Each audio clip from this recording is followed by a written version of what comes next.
Shalom Bapak Ibu yang dikasih dalam Tuhan, selamat pagi.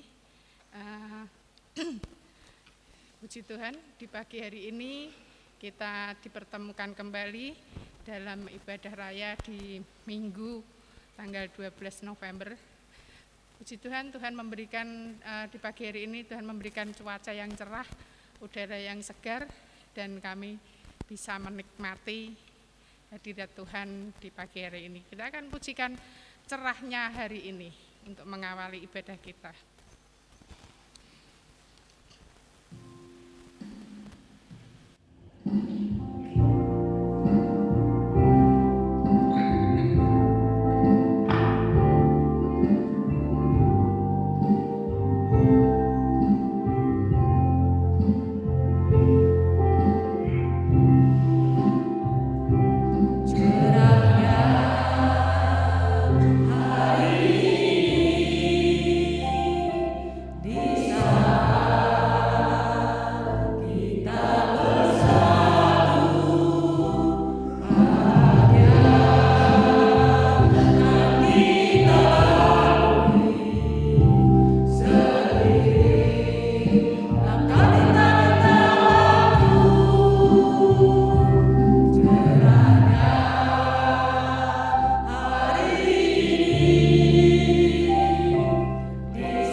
Kami mengucap syukur di hari Sabat yang diberkati oleh Tuhan.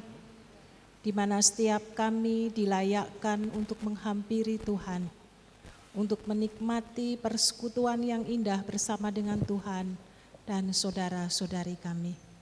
Oleh karena itu ya Tuhan, kami ingin menyerahkan ibadah kami dengan satu pengakuan. Pertolongan kita adalah dalam nama Tuhan Sang Pencipta langit bumi dan segala isinya, yang dalam kasih dan kesetiaannya tidak pernah meninggalkan buah perbuatan tangannya. Kasih karunia dan damai sejahtera dari Allah Bapa, Putra dan Roh Kudus menyertai saudara-saudari sekalian. Amin.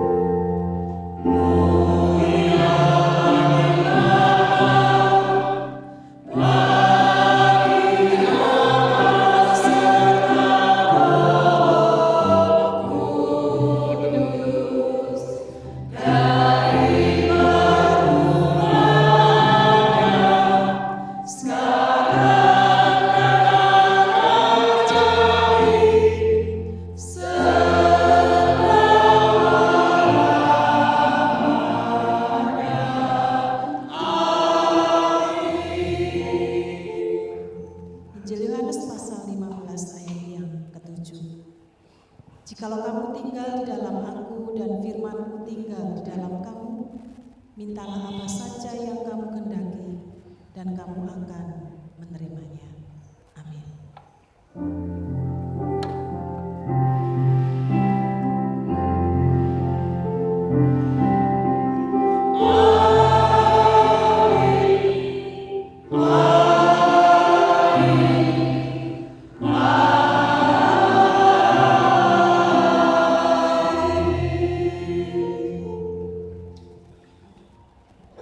Silakan duduk Bapak Ibu. Shalom. Kita mengucap syukur betapa Tuhan itu baik, mengasihi kita, memberkati dan memelihara kehidupan kita. Oleh karena itu dengan penuh rasa syukur, mari kita terus membangun iman di dalam kasih dan kemurahan Tuhan. Tidak hanya membangun iman secara pribadi, tetapi sebagai keluarga besar jemaat GKMI Bangsri, mari kita membangun iman satu dengan yang lainnya, menguatkan, mengokohkan satu dengan yang lainnya sebagai satu keluarga besar yang mengasihi dan dikasihi akan Tuhan. Ketika kita saling memperhatikan satu dengan yang lainnya, maka kita akan menjadi satu keluarga yang kuat, saling menopang satu dengan yang lainnya. Dengan demikian tidak hanya menjadi keluarga yang kuat, tetapi juga keluarga yang diberkati dan keluarga yang dipakai oleh Tuhan menjadi kepanjangan tangan Tuhan. Mari kita gunakan sinergi apa yang kita punya, yang kita miliki untuk pekerjaan Tuhan, sehingga lewat setiap pelayanan yang kita lakukan, nama Tuhan dipermuliakan lewat apa yang kita kerjakan. Selamat beribadah di pagi hari ini. Kasih kemurahan Tuhan senantiasa menyertai Bapak, Ibu, Saudara. Tuhan Yesus memberkati.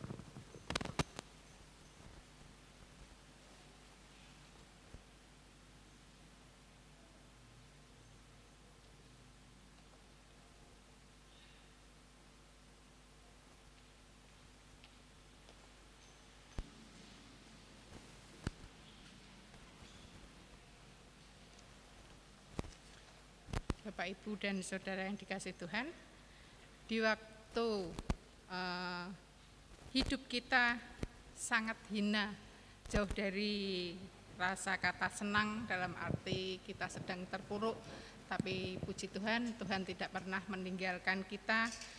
Tuhan tetap mengasihi kita, tetap menjaga kita, dan memberikan berkat-berkat-Nya yang berkelimpahan kepada kita dan kita merasa senang. Kita akan angkat pujian PPR 1 nomor 63 bait 1 sampai dengan 3, hatiku beriang gembira.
doa-doa syafaat kita yang nanti akan dinaikkan oleh Bapak Budi. Namun sebelumnya kita akan angkat satu pujian, Kaulah Harapanku.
Mari kita bersatu hati di dalam doa.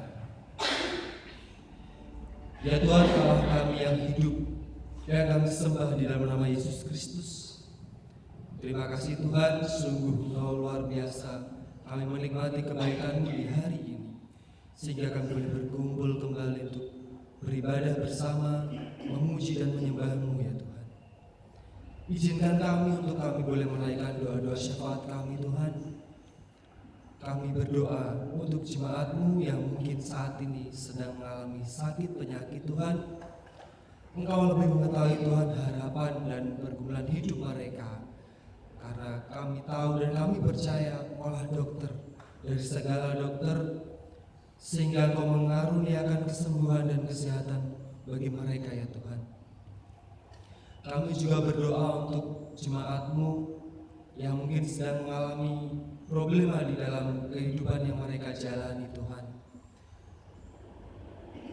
Kami percaya juga Tuhan, Engkau memberikan jalan yang terbaik, Engkau memberikan rancangan yang terbaik dan bukan rancangan kecelakaan Tuhan.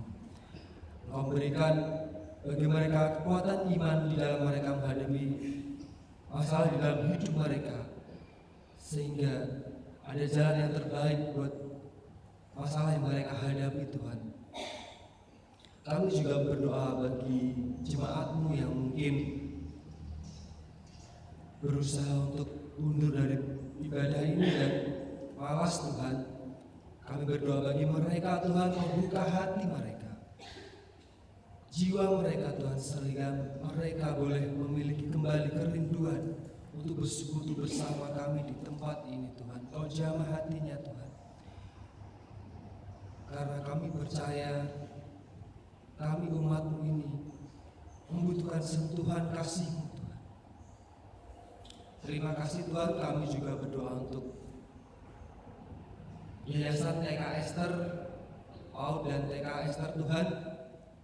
Kami berdoa untuk para guru yang sudah senantiasa memberikan pengajaran didikan bagi anak-anak kami Tuhan, memberikan teladan yang baik sehingga anak-anak kami boleh mengalami proses belajar mengajar dengan baik, dan khususnya diberikan ajaran tentang Engkau Tuhan, di mana Engkau adalah satu-satunya juru selamat yang selalu hadir di kehidupan setiap anak-anak kami Tuhan.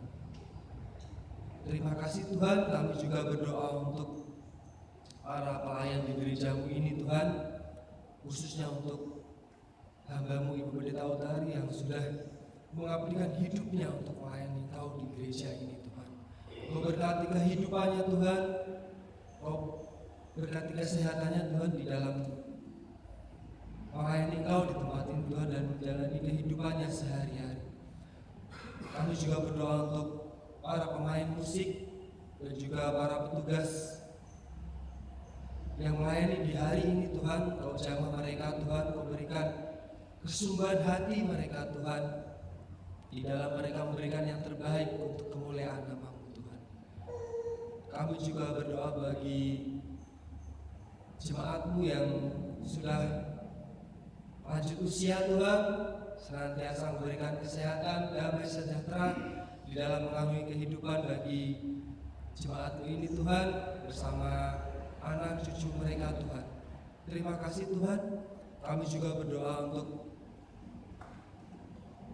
gereja-Mu ini Tuhan, kiranya Kau semakin menambahkan jiwa-jiwa sehingga gereja-Mu ini semakin bertambah, semakin berkembang Tuhan di dalam kami menjalankan program-program kami Tuhan, dan juga untuk mempersiapkan program masa raya Natal untuk gereja-Mu Tuhan. Kau menjamah setiap hati, setiap panitia, sehingga ada kesatuan hati dan tidak ada iri dengki satu sama yang lain Tuhan. Tuhan, Kau mengetahui keterbatasan anak-anak-Mu Tuhan. Masih banyak segala doa-doa yang mungkin belum bisa kami panjatkan Tuhan, tapi kami percaya Engkau lebih mengetahui keterbatasan kami. Engkau lebih mengetahui jalan yang terbaik untuk gereja-Mu ini Tuhan. Terima kasih Tuhan untuk ibadah yang boleh kami jalani saat ini. Kami juga boleh menerima sabda-Mu ya Tuhan, dan sebentar lagi boleh kami terima Tuhan. Kami percaya sabda-Mu ini boleh menjadikan pegangan hidup buat kami, sehingga kami boleh selalu ada di dalam jalan Tuhan. Terima kasih Tuhan. Kami alaskan segala doa-doa kami di dalam satu nama, yaitu Tuhan kami Yesus Kristus. Haleluya. Amin.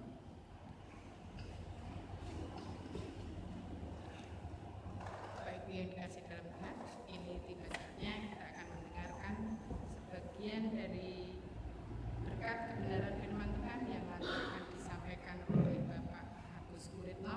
Namun sebelumnya kita akan naikkan satu pujian firman jadi manusia.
Kita akan berdoa, kita menyerahkan untuk pemberitaan firman Tuhan pada pagi hari ini. Segala puji, segala hormat, segala kemuliaan bagi Tuhan. Pagi ini kami sangat rindu sekali untuk mendengarkan sabda kebenaran firman Tuhan. Berbicaralah kepada kami ya Bapa. Kami siap untuk mendengar. Roh Kudus urapi setiap kami pagi hari ini. Lawat setiap kami. Biar firman ini menjadi berkat secara khusus dalam kehidupan rohani kami, dalam pengiringan dan pelayanan kami kepada Tuhan. Kami dibuat semakin mengerti akan kehendak Tuhan dalam hidup kami. Pakai hamba-Mu, ajar kepada hamba-Mu untuk dapat melayani Tuhan, sehingga nama Tuhan dipermuliakan. Kami menyerahkan Tuhan pemberitaan firman Tuhan pagi hari ini, dalam nama Tuhan kami Yesus Kristus. Amin. Shalom Bapak Ibu. Ya, selamat pagi. Ya, selamat kita beribadah bersama-sama pagi hari ini. Saya ambil dalam Yohanes pasal 10 ayat yang ke-10. Ya, Yohanes pasal 10 ayat yang ke-10.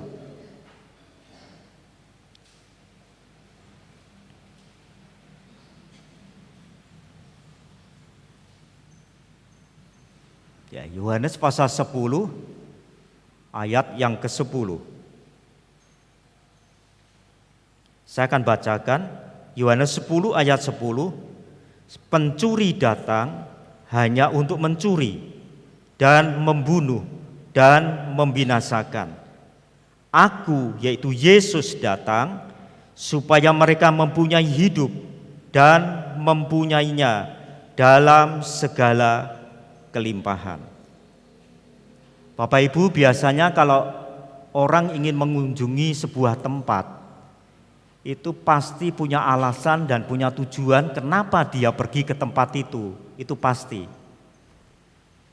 Apalagi tempat yang akan dikunjungi adalah tempat yang jauh, Bapak Ibu. Pasti orang punya alasan yang penting, tujuan yang penting, kenapa dia pergi ke tempat yang jauh itu. Semakin jauh, perjalanan yang kita tempuh semakin jauh, tempat yang akan kita kunjungi, dipastikan alasan dan tujuan itu semakin jelas dan semakin penting, Bapak Ibu. Karena tidak mungkin orang mengunjungi sebuah tempat yang jauh tanpa ada tujuan, tanpa ada alasan. Begitu saja pergi kan tidak mungkin, Bapak Ibu. Apalagi memakan waktu sampai berhari-hari. Pasti ada alasan dan tujuan kenapa dia pergi ke tempat itu. Nah, pagi hari ini kita mau belajar sebuah perjalanan yang maha jauh yang ditempuh oleh Tuhan kita Yesus Kristus. Allah menjadi manusia. Berarti dia harus meninggalkan surga, datang ke dalam dunia. Ini sebuah perjalanan yang begitu jauh, yang tidak dapat diukur jaraknya dengan apapun juga, Bapak Ibu. Dan ketika Allah itu datang ke dalam dunia, melakukan perjalanan yang jauh, tinggalkan surga ke dalam dunia, dia punya alasan juga. Dia punya tujuan juga. Di dalam Alkitab, saya menemukan ada berbagai macam alasan dan tujuan kenapa dia datang ke dalam dunia. Dan alasan-alasan itu kalau dirangkum menjadi satu, itu menjadi sebuah tujuan utama. Kenapa dia datang ke dalam dunia? Yaitu ingin menyelamatkan dunia, ingin menyelamatkan manusia. Bapak Ibu, yang kasih dalam Tuhan, ada banyak alasan di dalam Alkitab kenapa dia datang ke dalam dunia. Misalnya dalam Matius pasal 5 ayat 17, aku datang bukan untuk meniadakan hukum Taurat, melainkan untuk menggenapinya. Lalu Lukas 19 ayat 10, aku datang untuk mencari dan menyelamatkan yang hilang. Aku datang untuk menyelamatkan orang berdosa. 1 Timotius 1 ayat 15. Banyak alasan kenapa Yesus datang. Aku datang untuk ini, aku datang untuk itu. Aku datang untuk ini, aku datang untuk itu. Tapi pagi hari ini kita mau belajar bersama-sama tentang satu alasan kenapa dia datang ke dalam dunia. Yohanes 10 ayat 10 dikatakan demikian. Aku datang supaya mereka mempunyai hidup dan mempunyainya dalam segala kelimpahan. Aku datang, Yesus datang supaya manusia mempunyai hidup dan manusia mempunyainya dalam segala kelimpahan. Saudara, tema renungan pagi hari ini saya beri judul makna hidup dalam kelimpahan. Ya, apa makna hidup dalam kelimpahan yang diberikan oleh Yesus kepada kita? Bapak Ibu, renungan pagi hari ini saya bagi menjadi dua bagian besar. Bagian yang pertama, bahwa ayat ini tidak ditafsirkan secara materi, tidak. Bahwa kelimpahan itu tidak boleh dipahami secara materi, karena memang ayat ini tidak berbicara tentang materi. Kalau ayat ini tidak berbicara secara materi, lalu bagian yang kedua, apa makna hidup dalam kelimpahan? Yang pertama Bapak Ibu, bahwa ayat ini tidak boleh dipahami secara materi, ditafsirkan secara materi. Ada beberapa alasan di dalam Alkitab. Yang pertama kita lihat kontrasnya terlebih dahulu. Ya, kita lihat kontrasnya.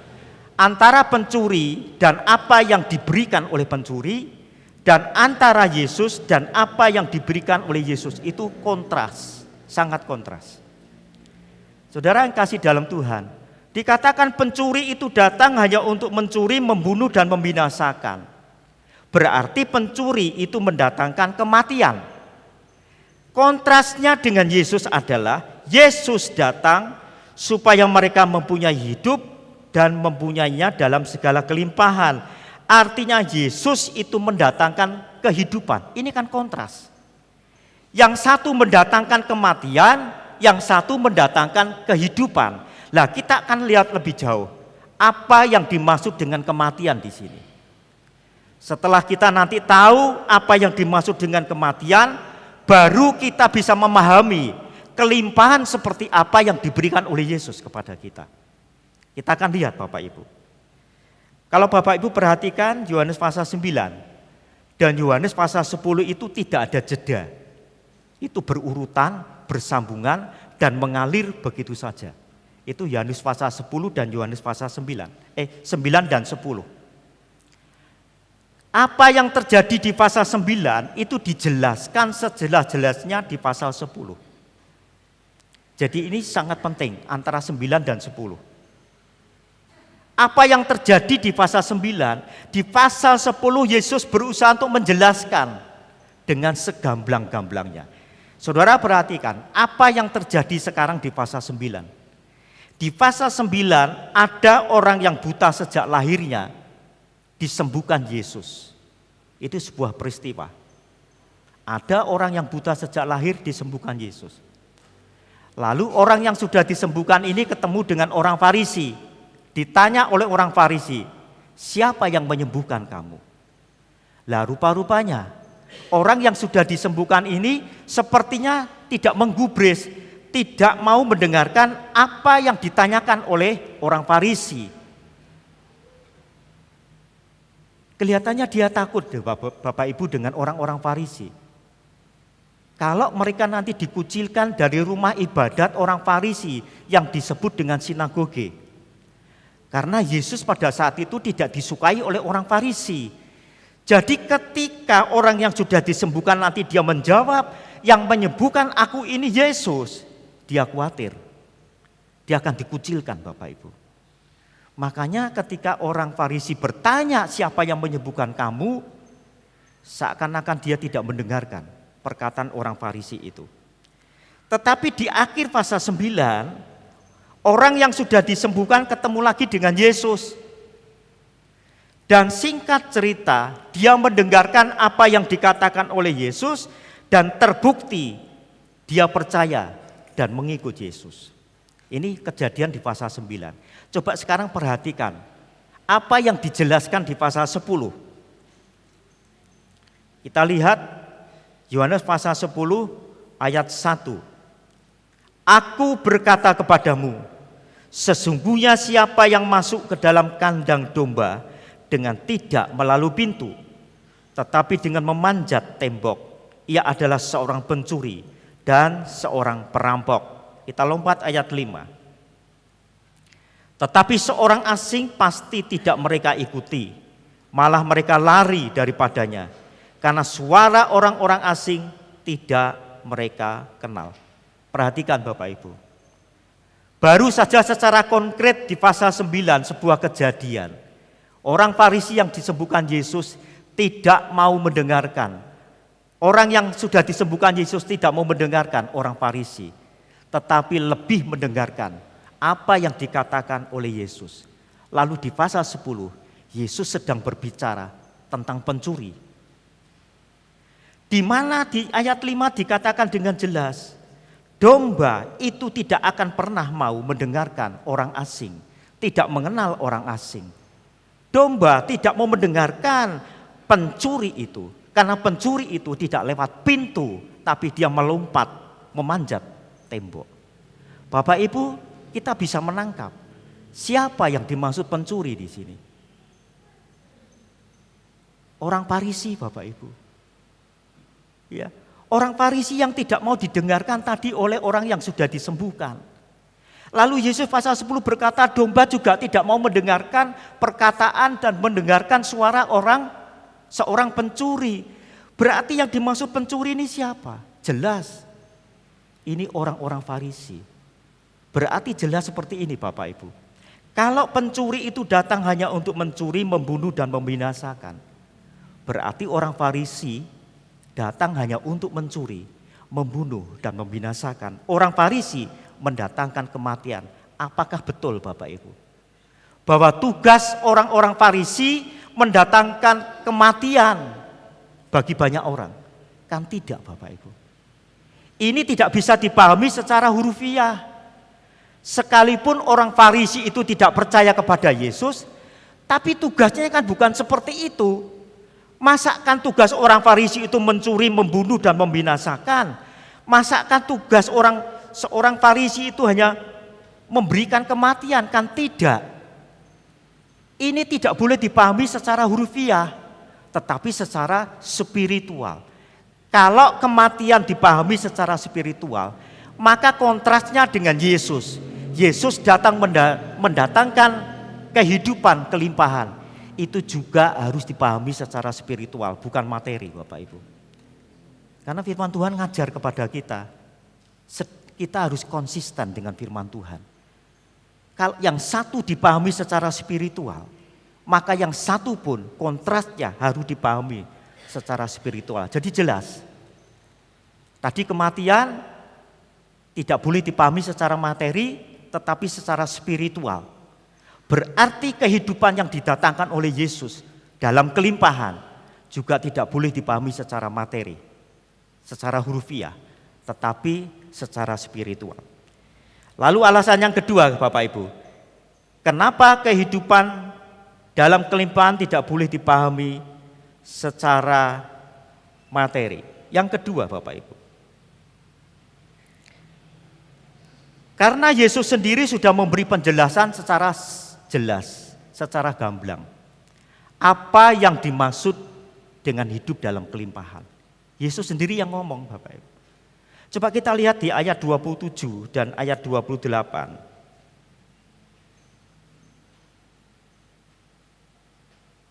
Ayat 27 dan ayat 28. Domba-dombaku mendengarkan suaraku, Dan aku mengenal mereka dan mereka mengikut aku.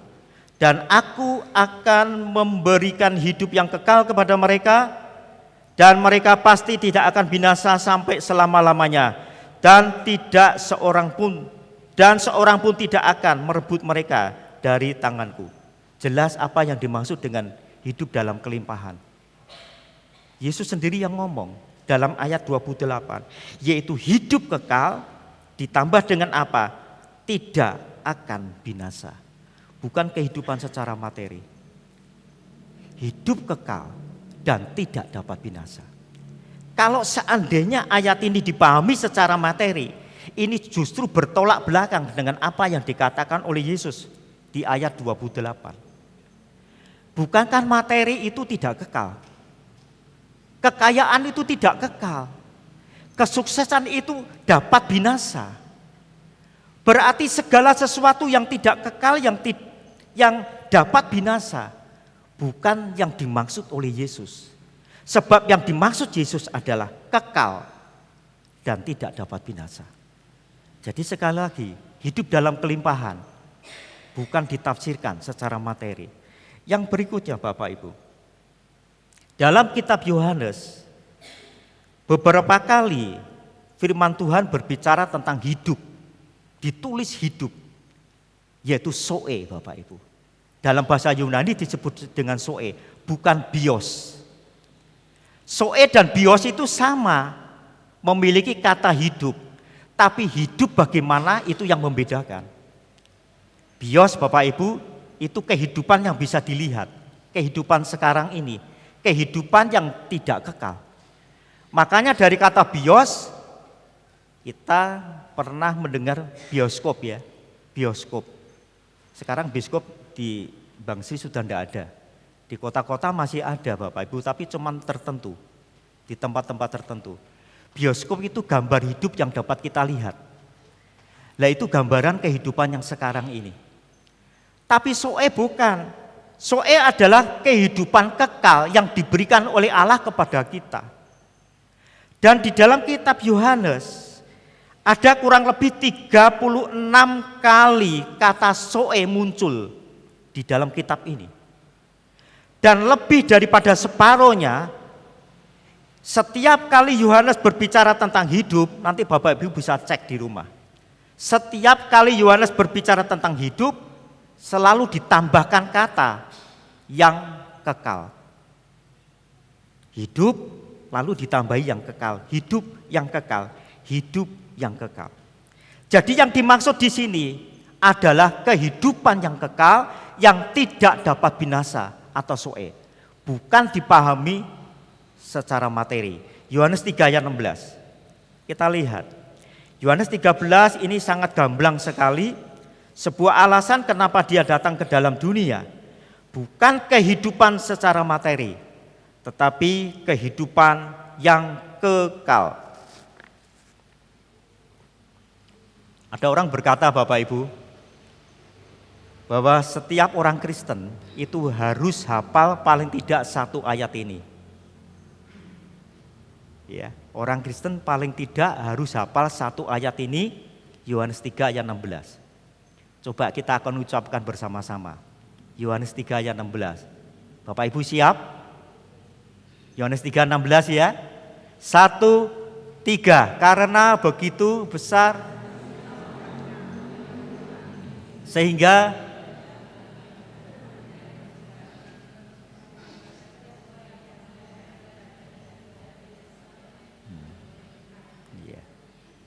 saya mendengar yang jelas itu cuma kata pertama dan kata yang terakhir Bapak Ibu.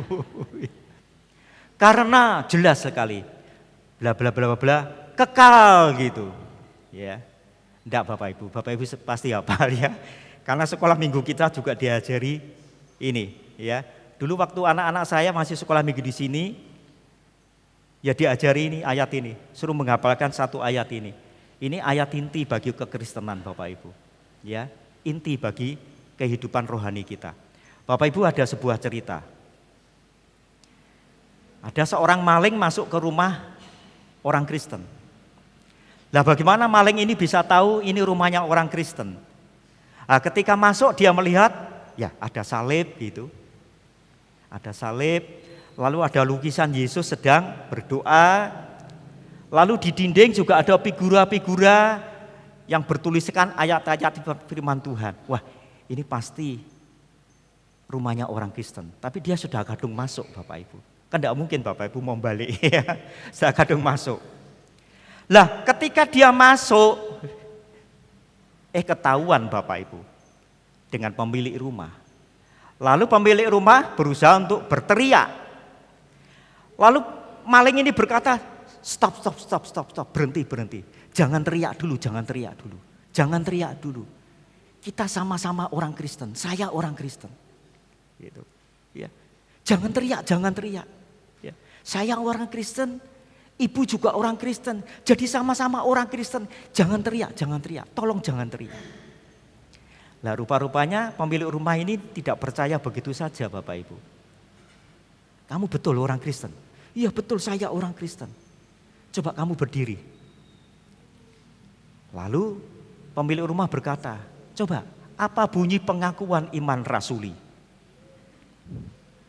Nggak hafal Bapak Ibu. Dia bingung pengakuan iman rasuli itu apa, bingung. Ya, dari cerita ini kita lego ya Bapak Ibu. Ternyata bukan jemaat kita Bapak Ibu ya. Karena jemaat kita akan setiap minggu ya kita mengucapkan pengakuan iman rasuli. Kita hafal pengakuan iman rasuli. Iya. Lah orang ini tidak hafal Bapak Ibu.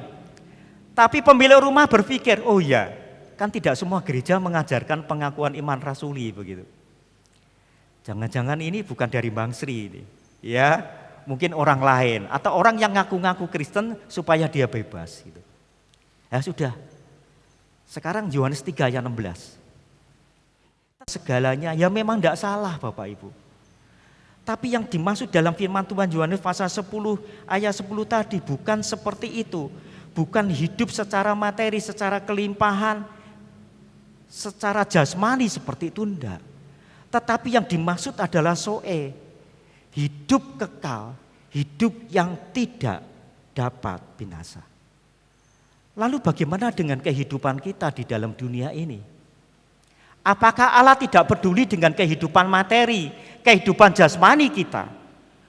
Apakah Allah yang memberikan hidup kekal kepada kita, keselamatan kepada kita, lalu kita dibiarkan hidup di dalam dunia sakarepe dhewe, hidup dalam penderitaan? Kan tidak Bapak Ibu. Allah juga peduli dengan kehidupan materi, kehidupan jasmani kita. Coba bayangkan Bapak Ibu dan Bapak Ibu lihat di dalam Alkitab.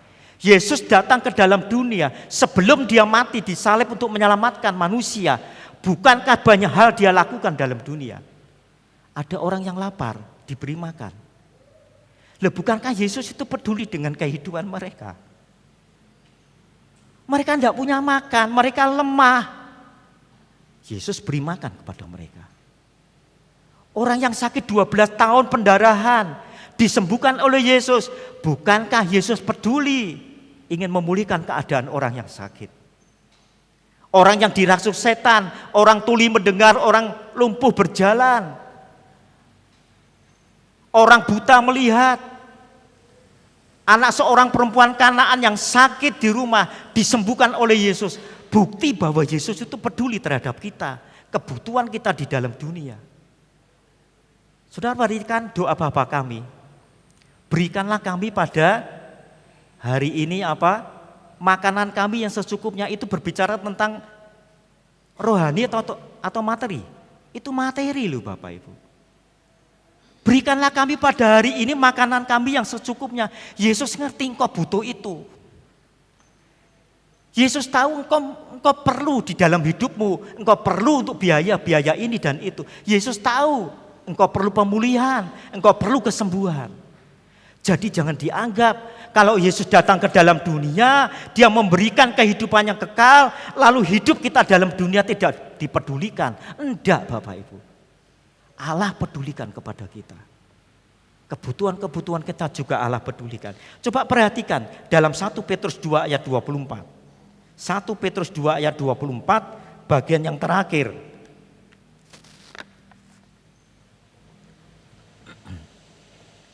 1 Petrus pasal 2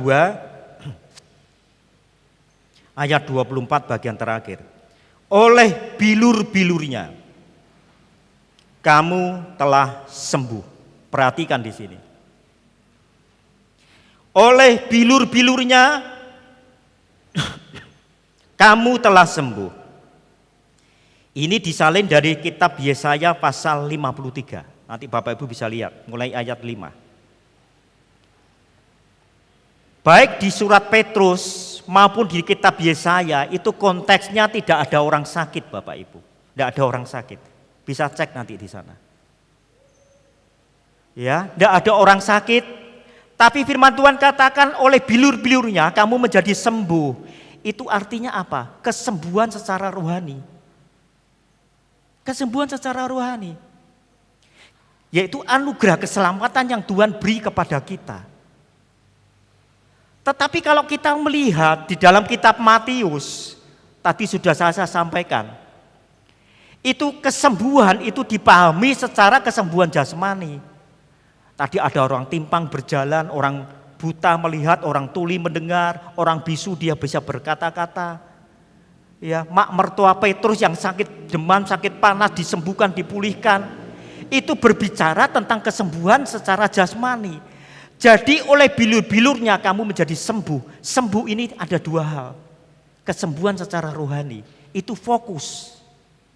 Fokus utama Yesus datang ke dalam dunia. Itu untuk itu Bapak Ibu. Utama. Tapi kesembuhan yang kedua adalah kesembuhan secara jasmani. Itu bonus Bapak Ibu, bukan fokus, tapi bonus.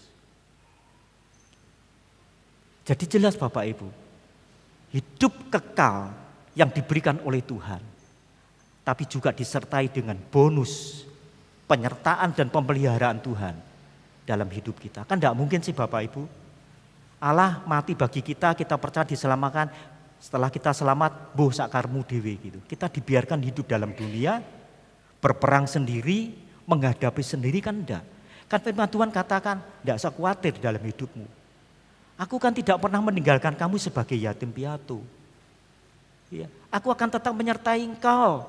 Sekalipun aku naik ke surga, tapi aku akan memberikan Roh Kudusku kepadamu. Itu roh kuasa, penolong yang ajaib dalam hidup kita. Ini sebuah bukti. Tuhan peduli juga dalam kehidupan kita di dalam dunia. Lalu bagian yang kedua Bapak Ibu. Tadi bagian pertama bahwa kesembuhan hidup dalam kelimpahan tidak boleh dipahami secara materi atau jasmani. Yang kedua, apa makna hidup di dalam kelimpahan? Hidup di dalam kelimpahan itu berbicara tentang kenikmatan dan kepuasan dari hidup. Ya, ketok aneh ya Bapak Ibu. Mengikut Tuhan kok perlu ada kenikmatan dan kepuasan. Coba bayangkan kalau Bapak Ibu hidup tanpa punya kenikmatan dan kepuasan hidup. Mau enggak? Enggak mau Bapak Ibu. Ya, ada lagu tuh, ku sungguh puas, puas dengan Yesus. Ku sungguh puas, puas dengan Dia. Ini sebuah pujian mengungkapkan betapa ketika aku percaya kepada Kristus, Dia mengaruniakan hidup kekal kepadaku. Aku diberikan kepuasan oleh Tuhan. Dan kenikmatan dan kepuasan itu lebih dari sekedar kelimpahan materi di dalam hidup ini. Memang dengan segala kekayaan materi kita bisa membeli segalanya Bapak Ibu. Tapi apakah dengan materi kita bisa memberikan kenikmatan dan kepuasan hidup? Kan tidak Bapak Ibu. Tapi justru apa yang tidak bisa diberikan oleh dunia, Yesus berikan kepada kita. Yaitu kenikmatan dan kepuasan di dalam hidup. Kita buka Pengkhotbah pasal 6. Ya, dengan cepat kita buka Pengkhotbah pasal 6. Pengkhotbah pasal 6 ayat 1 dan 2. Ada suatu kemalangan yang telah kulihat di bawah matahari yang sangat menekan manusia. Orang yang dikaruniai Allah kekayaan, harta benda dan kemuliaan, sehingga ia tak kekurangan suatu pun yang diingininya. Tetapi orang itu tidak dikaruniai kuasa oleh Allah untuk menikmatinya, melainkan orang lain yang menikmatinya. Inilah kesia-siaan dan penderitaan yang pahit. Alkitab katakan apa? Kemalangan. Ayat yang pertama, orang yang malang. Lalu ayat 2 ditutup dengan apa? Orang yang sia-sia hidupnya dan orang yang mengalami penderitaan yang pahit. Siapa mereka? Yaitu orang yang tidak dikaruniai oleh Allah, kuasa oleh Allah untuk menikmatinya. Sekali lagi bayangkan kalau Bapak Ibu tidak diberi kuasa oleh Allah untuk menikmati. Hidup ini sepertinya sia-sia, tidak ada artinya Bapak Ibu. Saudara bisa memiliki kekayaan yang berlimpah-limpah. Tapi apa artinya kita tidak bisa menikmati kekayaan, tidak bisa menikmati hidup? Orang bisa membeli ranjang yang bagus, tapi belum tentu orang bisa menikmati tidur yang enak, Bapak Ibu. Orang bisa membeli makanan yang mahal dengan uangnya, tapi belum tentu orang bisa menikmati makanan yang mahal itu dengan puas, dengan nikmat. Karena kenikmatan dan kepuasan itu datang dari Tuhan. Engkau makan sederhana, hidupmu sederhana. Tapi engkau beroleh kenikmatan dan kepuasan dari Tuhan. Engkau bisa bersuka cita, engkau bisa mengucap syukur kepada Tuhan dengan kesederhanaan yang kita terima dalam hidup kita. Bukankah itu lebih daripada sekedar berkat materi yang berkelimpahan dalam hidup ini? Bukan berarti saya anti orang yang diberkati, enggak. Tapi yang lebih ditekankan di sini adalah nikmati, terima kepuasan yang datang daripada Tuhan. Yohanes 10 ayat 9. Yohanes 10 ayat 9. Akulah pintu, barang siapa masuk melalui aku, ia akan selamat dan ia akan masuk dan keluar dan menemukan padang rumput. Pada zaman dulu Bapak Ibu, domba itu dikelilingi oleh pagar batu melingkar begitu. Dan tinggi pagar batu itu diperkirakan domba itu tidak bisa melompat keluar. Ya, jadi domba dikelilingi pagar batu, tapi ada bagian yang tidak ditutup dengan pagar batu. Jadi tidak semua ditutup Bapak Ibu. Ada bagian yang terbuka, tidak ditutup dengan pagar batu. Nah, ini fungsinya sebagai apa? Sebagai pintu. Pintu. Nah, Bapak Ibu jangan membayangkan pintunya itu seperti kayu yang dianyam atau bambu yang dianyam kotak-kotak begitu, yang bisa diangkat, ditutup kalau dombanya keluar masuk. Bukan seperti itu. Ternyata yang berfungsi sebagai pintu itu gembalanya Bapak Ibu. Jadi gembalanya dia siap sedia di depan pintu itu, bahkan dia tidur di pintu itu. Lah Alkitab katakan, Yohanes 10 ayat 9, perhatikan. Ketika domba itu masuk melalui pintu, melalui gembala, ia akan selamat. Karena gembala yang berfungsi sebagai pintu, dia akan melindungi, dia yang akan memberikan keselamatan kepada domba. Ini sebuah gambaran. Keselamatan itu hanya lewat Yesus. Itu pintunya di situ. Orang tidak pernah mungkin bisa masuk dan mendapatkan keselamatan tanpa Yesus, tanpa gembala yang berfungsi sebagai pintu. Tidak mungkin Bapak Ibu. Tetapi Alkitab juga katakan, domba itu tidak hanya masuk lalu menerima keselamatan daripada gembala. Enggak. Kalau cuman itu berarti baru separuh cerita. Enggak seperti itu Bapak Ibu. Tapi Alkitab katakan Yohanes 10 ayat 9, domba itu masuk dan keluar menemukan padang rumput. Tidak cuma masuk, tapi masuk dan keluar menemukan padang rumput. Pada saat dia keluar, dibimbing oleh gembalanya, karena gembala berjalan di depan dan menuju ke padang rumput. Sekarang bandingkan dalam Mazmur pasal 23. Ya. Saya pernah singgung ini, coba perhatikan Mazmur pasal 23. Ini hampir sama dengan Yohanes pasal 10 tadi, ayat 9. Di sini juga berbicara tentang domba, tentang gembala, tentang padang rumput yang hijau, tentang air yang tenang, tentang jiwa yang disegarkan. Coba perhatikan Mazmur pasal 23, ayat yang pertama. Tuhan adalah gembalaku, takkan kekurangan aku. Banyak orang salah memahami takkan kekurangan aku berarti materi berkelimpahan. Ya, kekayaan secara materi. Padahal bukan itu yang dimaksud. Karena sudah dijelaskan di ayat yang kedua. Apa yang dimaksud takkan kekurangan itu? Apa yang dimaksud dengan kekayaan itu? Dijelaskan di ayat 2. Perhatikan. Ia memberikan aku di padang yang berumput hijau. Ia membimbing aku ke air yang tenang. Ia menyegarkan jiwaku. Dijelaskan di sini. Saudara, domba itu memang makanannya kan rumput, Bapak Ibu. Makanannya rumput, dan rumput pun rumput yang hijau. Setelah dia makan rumput, maka dia ke air. Makanya ditulis dibawa ke air yang tenang. Dia akan minum air di situ. Ya, sampai kapanpun domba tetap makannya itu, Bapak Ibu, rumput dan minum air. Tapi coba perhatikan, apakah di ayat ini, ayat yang kedua ini, dombanya diceritakan bahwa dombanya itu makan? Kan tidak. Tidak ditulis. Ketika dia dibawa ke padang rumput yang hijau, dia justru berbaring, Bapak Ibu, tidak makan. Dan ketika dia dibawa ke air yang tenang, Alkitab juga tidak menuliskan bahwa dia minum. Tidak. Artinya apa, Bapak Ibu? Artinya adalah yang ditekankan di sini itu kepuasan dan kenikmatan hidup. Bukan padang rumput, bukan air yang tenang. Sekalipun domba itu memang makanannya dan minumnya seperti itu.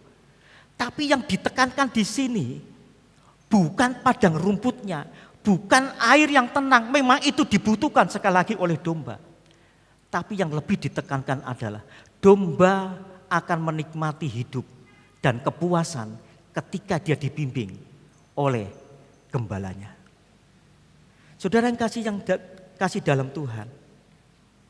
Jadi yang penting itu bukan padang rumputnya. Yang penting itu bukan air yang tenang. Yang lebih penting adalah dengan siapa kita menjalani hidup ini. Kalau kita menjalani hidup ini bersama Sang Gembala kita, Yesus Kristus, dipastikan engkau akan beroleh keselamatan karena domba itu masuk menerima keselamatan. Tapi juga dicatat di dalam Alkitab, engkau akan masuk dan keluar. Engkau akan menikmati kehidupan di dalam dunia ini. Tuhan akan memberikan kepuasan di dalam hidupmu. Sampai pada suatu titik, berkat itu sepertinya tidak berarti apa-apa bagi kita. Coba bayangkan, domba ketika dibawa padang rumput yang hijau ke air yang tenang, sepertinya rumput yang hijau dan air yang tenang itu sepertinya tidak ada artinya apa-apa bagi domba. Dia cuma berbaring kok, Bapak Ibu. Dibawa ke air yang tenang cuma melihat tok, Bapak Ibu. Dia tidak minum. Berarti apa? Domba ini sudah menerima kepuasan dan kenikmatan daripada hidup. Yang terakhir, Bapak Ibu, arti dari hidup dalam segala kelimpahan adalah hidup yang berkualitas. Tadi di bagian pertama kan saya bahwa hidup dalam segala kelimpahan itu zoe, adalah hidup kekal. Kata kekal itu sendiri artinya tidak dapat dibatasi dengan waktu, artinya selamanya. Itulah kualitas, Bapak Ibu. Kalau hidup di dalam dunia ini kan sementara, dibatasi dengan waktu, suatu saat pasti kita akan binasa. Makanya hidup di dalam dunia ini tidak berkualitas. Hidup kekal yang diberikan oleh Tuhan adalah hidup yang berkualitas. Nah, hidup yang berkualitas itu juga tidak hanya berbicara tentang waktu yang kekal, waktu yang tidak terbatas, selama-lamanya kita nikmati. Tapi juga hidup yang meaningful, artinya hidup yang bermanfaat. Ketika kita hidup dalam dunia, kita diharapkan hidup kita berdampak, bermanfaat bagi banyak orang. Makanya Paulus mengatakan, hidupku bukannya aku lagi, tapi Kristus yang hidup di dalam aku. Dia sedang membandingkan bagaimana kehidupan dia dulu, yang tidak berdampak, yang merugikan banyak orang, yang menakutkan banyak orang. Tapi sekarang dikatakan, setelah aku kenal Kristus di dalam hidupku, hidupku sekarang bermanfaat. Jiwa yang dia cari, kemuliaan yang dia cari bagi Tuhan, dia tidak lagi merugikan banyak orang. Hidupku bukannya aku lagi, tapi Kristus yang hidup dalam aku. Itulah yang harus kita hidupi dalam hidup kita. Ada nilai-nilai kerajaan Allah yang harus kita kerjakan di dalam kehidupan ini. Di bumi seperti di surga, yang Allah inginkan dalam hidup kita. Dan kehidupan kekal yang berkualitas itu juga berbicara tentang kekinian dan kepastian, bukan nanti. Ya, hidup kekal itu bukan nanti. Alkitab dengan jelas mengatakan, Bapak Ibu, salah satu contoh, saya akan bacakan di dalam Yohanes 17 ayat 3. Inilah hidup yang kekal itu, yaitu bahwa mereka mengenal Engkau satu-satunya Allah yang benar dan mengenal Yesus Kristus yang telah Engkau utus. Ini bentuknya kalimat present tense, Bapak Ibu. Kalimat sekarang. Inilah hidup yang kekal. Kapan? Ketika engkau mengenal Kristus. Mengenal Kristus bukan nanti. Kalau sudah mati, itu sudah terlambat, Bapak Ibu. Tapi Alkitab katakan ketika engkau mengenal Kristus di dalam hidupmu, inilah hidup yang kekal. Engkau sudah terima hidup yang kekal. Ketika Lazarus mati, Yesus berkata kepada Marta, saudaramu akan bangkit.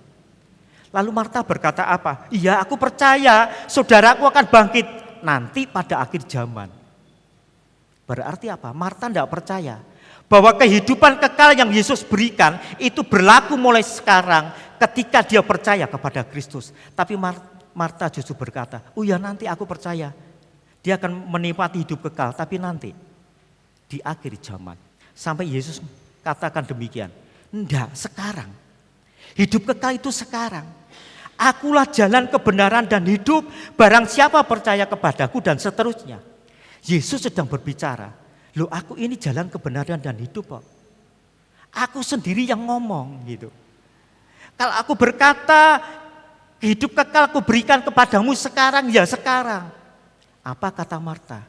Ya, aku percaya engkau adalah Mesias yang akan datang, dia katakan, bukan sekarang. Tapi yang dimasukkan Yesus sebetulnya akan sekarang. Sekarang ini loh, ketika engkau percaya, engkau akan terima keselamatan di dalam hidupmu. Dan keselamatan itu juga bersifat kepastian. Ya, di tempat lain mungkin tidak ada ya keselamatan bersifat kepastian. Orang semoga didoakan supaya selamat, enggak. Kepastian di dalam kekristenan itu adalah sesuatu yang pasti. Karena Yesus katakan, akulah jalan dan kebenaran dan hidup. Apakah ada tokoh di dalam kitab-kitab yang lain yang mengatakan seperti Yesus? Berani mengatakan seperti Yesus. Kalau lewat aku, kamu pasti selamat. Ada? Tidak pernah kita temui, Bapak Ibu. Kalau engkau percaya kepadaku, pasti engkau akan sampai kepada Bapa, sampai kepada surga. Apakah ada tokoh yang mengatakan demikian? Kalau engkau lewat jalanku, yaitu lewat aku, pasti engkau akan sampai kepada Bapa. Apakah ada tokoh yang mengatakan demikian? Tidak ada. Satu-satunya tokoh yang mengatakan aku adalah jalan. Engkau percaya kepadaku, engkau tidak binasa, melainkan beroleh hidup yang kekal. Yang terakhir sekali, Kisah Para Rasul 4 ayat 12. Inilah yang menjadi tema Natal kita nanti. Ya. Kisah Para Rasul 4 ayat 12.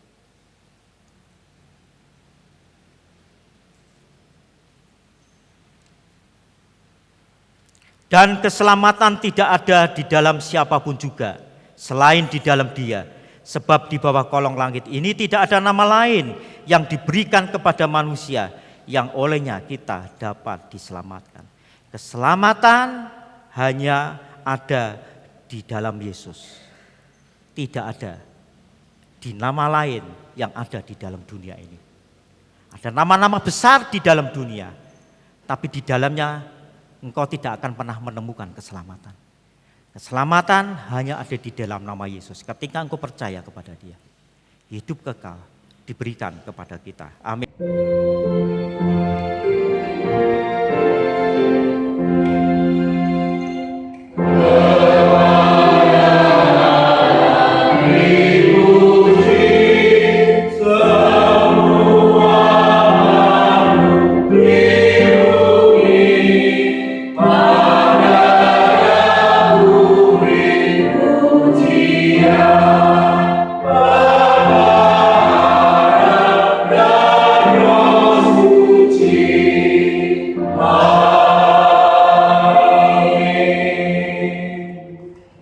kasih.